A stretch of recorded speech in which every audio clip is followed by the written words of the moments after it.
지금 한국에서 바이낸스가 곧 막힐 수 있다는 경고등이 켜졌습니다. 어느 날 로그인 버튼이 먹통이 되면 내 자산이 유리병 안에 갇힌 것처럼 답답해질 수 있어요. 그래서 오늘은 먼저 탈출 경로부터 잡습니다. 이런 차단은 예고편만 틀어주고 본편은 갑자기 시작되는 경우가 많습니다. 준비가 늦으면 출금 버튼을 누르고도 길이 막힐 수 있다는 불안이 따라옵니다. 지금 움직이는 사람이 결국 가장 최근 한국에서 바이낸스 같은 미신고 해외 가상자산 거래소 앱이 구글 플레이 스토어에서 다운로드와 업데이트가 차단됐습니다. 업데이트 버튼이 회색으로 바뀌는 순간 앞으로의 길이 좁아졌다는 뜻입니다.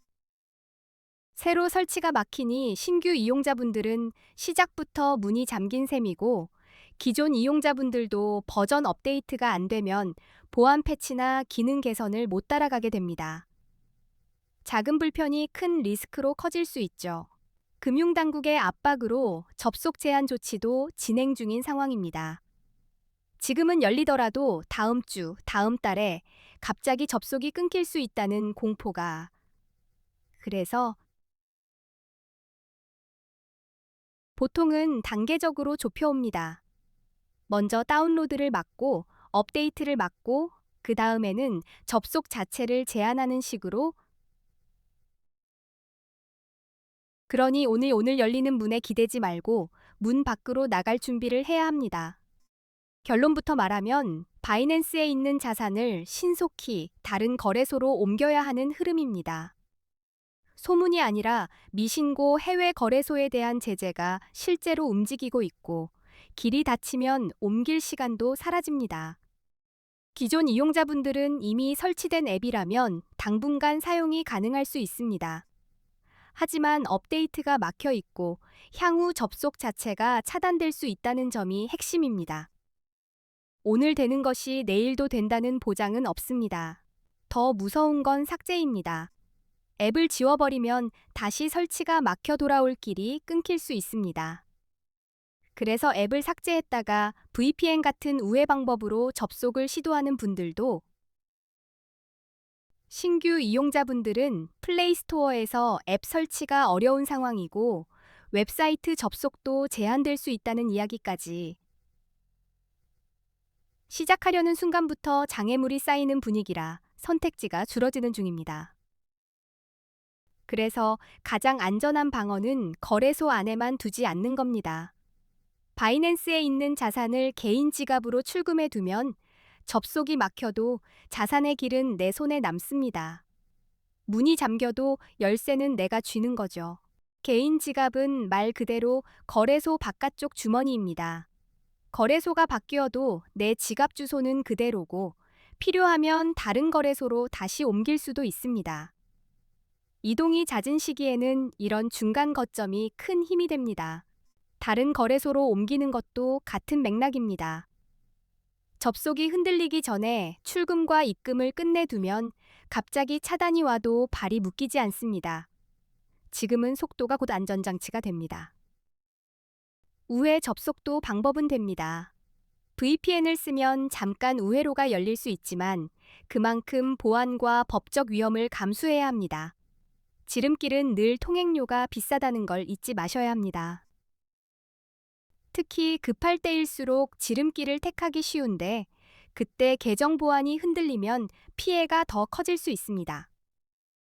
우회는 가능하다 정도로만 알고 기본 대처는 이동과 보관으로 잡는 게 마음이 편합니다. 이번 차단의 첫 번째 뿌리는 FIU 미신고입니다. 바이낸스는 국내 금융당국인 금융정보분석원에 가상자산 사업자로 정식 신고하지 않은 해외 거래소로 분류됩니다. 신고가 없으면 규제 칼날이 바로 닿습니다. 가상자산 사업자, 흔히 바스프라고 부르는 신고 체계는 한국에서 영업을 하려면 기본처럼 요구되는 절차입니다. 이걸 거치지 않은 해외 거래소는 당국 입장에서 관리 밖에 있는 공간이니 강하게 조치가 들어갑니다. 두 번째는 구글 정책입니다. 구글이 한국 금융당국의 요청에 따라 미신고 해외 거래소 앱을 플레이스토어에서 퇴출시키기로 결정하면서 다운로드와 업데이트가 동시에 막혔습니다. 유통 채널이 끊기면 확산도 멈춥니다. 세 번째로는 세금 이슈가 깔려 있습니다. 앞으로 국내 거래소에서는 세금을 부과할 예정인데 해외 거래소는 세금 부과가 상대적으로 어렵습니다.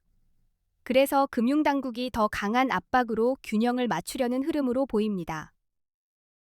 그럼 국내 거래소로 옮기면 깔끔하냐? 여기서 고민이 생깁니다. 국내 거래소는 레버리지 사용이 불가능하고 거래 수수료도 더 높게 체감될 수 있습니다. 거기에 추후 세금까지 부과될 예정이라 추천드리기 어렵습니다. 국내 거래소는 현물 위주로는 편하지만 퓨처스처럼 방향과 레버리지를 활용하는 전략은 구조적으로 막혀 있습니다. 단타를 하더라도 선택지가 줄고 비용 구조가 달라지니 같은 실력으로도 체감 난도가 확 올라갑니다. 그래서 이번 사태로 한국인들이 가장 많이 이동하는 거래소 5곳을 따로 비교 분석해 두었습니다. 급하게 옮기다 보면 조건을 놓치기 쉬우니 최소한 기준표는 보고 움직이셔야 합니다. 그 5거래소는 원화 입금이 가능하고 한글 지원도 됩니다. 화면이 한글로 편하게 보이는 것만으로도 실수 확률이 확 줄고 입출금이 빠르면 급변장에서도 대응이 쉬워집니다. 수수료도 저렴한 편으로 묶어두었고 가입 시 $100를 지급하는 이벤트를 진행하는 곳도 포함돼 있습니다. 비용이 줄면 같은 매매를 해도 결과가 달라지니 수수료는 결국 실력입니다. 5거래소의 핵심 정보는 고정 댓글에 정리해 두었습니다. 원화 입금 방식, 한글 지원 범위, 수수료 구조, 이벤트 조건을 한눈에 볼 수 있게 모아뒀습니다. 이동은 정보전이라 먼저 보는 사람이 이동을 마쳤다면 이제 21번 고르고 코인 퓨처스 단타의 기본으로 들어가겠습니다. 롱과 숏은 칼날이 아니라 도구입니다. 도구는 원리를 알면 무섭지 않습니다. 비트코인 같은 암호화폐는 변동성이 커서 진입 타이밍이 전부라고 해도 과장이 아닙니다. 같은 방향을 맞춰도 들어가는 시점이 다르면 수익과 스트레스의 무게가 완전히 갈립니다. 단타는 짧은 파도만 보는 게 아니라 큰 파도의 방향을 먼저 확인하는 게임입니다. 큰 흐름이 위로 가는데 숏을 고집하면 작은 수익을 위해 큰 역풍을 맞게 됩니다. 반대로 큰 흐름이 아래면 롱이 더 위험해집니다. 먼저 롱 포지션은 가격이 오를 것이라고 예상해서 매수 쪽에 베팅하는 겁니다. 쉽게 말해 상승에 올라타는 선택입니다. 반대로 숏 포지션은 가격이 떨어질 것이라고 예상할 때 하락에 베팅하는 방식입니다. 롱은 바람을 돛으로 삼는 느낌이고 숏은 바람을 등지고 내려가는 느낌입니다. 중요한 건 감이 아니라 근거입니다. 근거가 없으면 레버리지가 내 편이 아니라 내 목을 조르기 쉽습니다. 롱을 생각할 때 가장 먼저 보는 신호는 강한 상승 추세입니다. 고점이 계속 높아지고 가격이 계단을 타듯 올라가면 시장이 위쪽을 밀고 있다는 뜻입니다. 이런 흐름에서 롱이 유리해집니다. 이동평균선도 힌트가 됩니다. 50일 이동평균선이 150일 이동평균선을 위로 돌파하는 골든 크로스는 강한 상승 신호로 해석되는 경우가 많습니다. 트렌드가 바뀌는 소리가 들리는 지점이죠. 이동평균선은 가격의 소음을 깎아내고 방향만 남겨주는 필터 같은 겁니다. 단타를 하더라도 큰 흐름이 위로 향하면 작은 눌림은 오히려 숨고르기로 보일 때가 있습니다. 흐름과 싸우지 마세요. 거래량이 함께 붙는지도 확인합니다. 가격이 오를 때 거래량까지 증가하면 시장 신뢰도가 올라가고 상승이 더 강해질 가능성이 커집니다. 가격만 오르고 거래량이 죽으면 힘이 빠질 수 있습니다. 긍정적인 뉴스는 불쏘시개가 됩니다. 비트코인 규제 완화, 대형 기관 투자자들의 진입, ETF 승인 같은 소식이 나오면 매수 심리가 달아오르며 가격을 끌어올릴 수 있습니다. 뉴스는 추세의 연료입니다. 반대로 숏은 하락 추세가 뚜렷할 때 빛납니다. 가격이 지속적으로 낮아지고 저점이 계속 낮아지는 패턴이 나오면 시장이 아래로 미끄러지고 있다는 뜻입니다.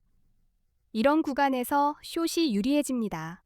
이동평균선에서는 51선이 151선 아래로 내려가는 데드 크로스를 하락 신호로 해석합니다.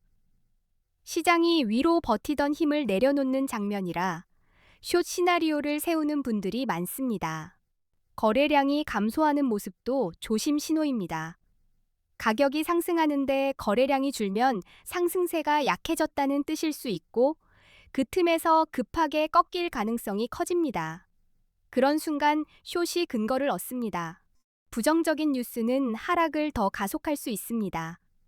규제 강화, 해킹 사고, 주요 국가들의 암호화폐 규제 정책 강화 같은 소식은 시장 심리를 얼어붙게 만들고 매도 압력을 이제 보조 지표를 붙여보겠습니다. 비트코인 시장에서는 기술적 분석이 중요하고 대표적으로 RSI, 맥디, 볼린저 밴드 같은 지표가 있습니다. 이 지표들은 방향과 과열을 숫자로 보여줍니다. RSI는 과매수와 과매도를 판단할 때 자주 씁니다. 70 이상이면 과매수로 해석되어 숏을 고려할 수 있고 30 이하이면 과매도로 해석되어 롱이 유리할 수 있습니다. 숫자가 감정을 대신해 줍니다. RSI가 70을 넘었는데도 추세가 강하면 더 올라가는 경우도 있습니다. 그래서 RSI 하나만 믿기보다는 추세와 거래량, 그리고 뉴스 흐름까지 같이 묶어보는 게 안전합니다. 맥디는 추세의 힘과 전환을 읽는데 도움을 줍니다.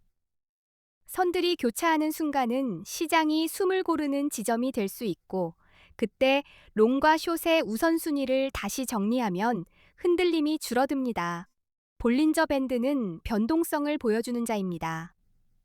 가격이 밴드 바깥으로 튀면 과열이나 과매도가 심해졌다는 단서가 되고, 밴드가 좁아지면 큰 움직임이 다가올 수 있다는 신호가 서로 엇갈릴 때는 우선순위를 세우면 됩니다. 큰 추세가 먼저고, 그 다음이 이동평균선 교차, 그 다음이 거래량, 마지막으로 보조지표가 색을 더하는 방식입니다. 이렇게 정리하면 급변장에서도 판단이 덜 흔들립니다. 결국 핵심은 한 가지입니다. 롱은 상승 추세와 긍정적 신호를 확인하고, 숏은 하락 추세와 부정적 신호를 근거로 결정합니다. 추세, 이동평균선, 거래량, 뉴스, 보조지표를 한 세트로 보셔야 합니다. 단타는 빠르게 치고 빠지는 기술 같지만 실제로는 체크리스트 싸움입니다. 들어가기 전에 신호를 확인하고 들어간 뒤에는 시장이 내 편인지 계속 확인합니다. 변동성이 큰 시장은 방심을 바로 비용으로 바꿉니다. 다시 한번 고정 댓글을 말씀드립니다. 5거래소 비교와 함께 실제로 유용한 꿀팁도 정리해 두었습니다. 원화 입금, 한글 지원, 수수료, 이벤트까지 한 번에 확인하고 움직이시면 훨씬 덜 흔들립니다. 오늘 내용이 머릿속에서만 맴돌지 않게 하려면 차트에서 추세와 이동평균선, 거래량을 먼저 찾아보세요. 그 다음 RSI와 맥디, 볼린저 밴드로 근거를 덧칠하면 판단이 선명해집니다. 앞으로도 좋은 영상 많이 올리겠습니다. 초보가 자주 헷갈리는 롱과 숏 타이밍을 더 쉽게 풀어서 바로 써먹을 수 있게 정리해 드리겠습니다. 시장이 변해도 원리는 남으니까요. 차단 이슈가 커질수록 한 곳에만 자산을 두는 심리는 더 위험해집니다. 개인 지갑과 거래소를 나눠두면 시장이 흔들려도 마음이 덜 흔들립니다. 심리가 안정되면 매매 실수도 줄어듭니다. 실전에서는 신호가 겹칠 때만 들어가도 성적이 올라갑니다. 상승 추세의 골든 크로스, 거래량 증가, 긍정 뉴스가 겹치면 롱이 편하고 하락 추세의 데드 크로스와 악재가 겹치면 특히 뉴스는 방향을 바꾸는 스위치가 되곤 합니다.